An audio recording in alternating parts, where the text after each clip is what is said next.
This free step-by-step video comes to you directly from Haynes. You can complete more than 200 jobs on this vehicle when you purchase the complete Haynes online manual at haynes.com.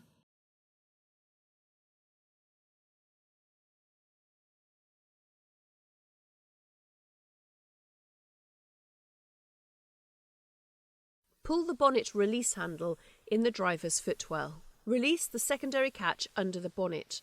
Open the bonnet and secure it with the bonnet prop.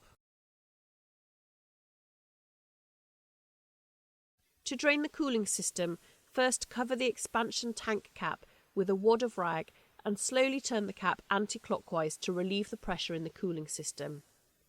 A hissing sound will normally be heard. Wait until any pressure remaining in the system is released, then continue to turn the cap until it can be removed. The coolant drain plug is located at the bottom of the radiator right-hand end tank, as viewed from the driver's seat. Position a container beneath the radiator. Attach a length of pipe to the drain outlet. Then unscrew the drain plug and allow the coolant to drain.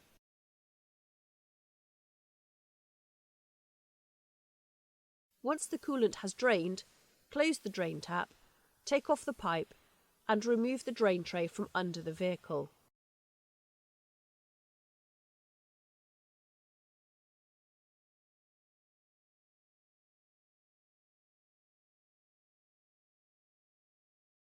To make up the antifreeze mixture, begin by pouring in a couple of litres of water, followed by the correct quantity of antifreeze, then top up with more water.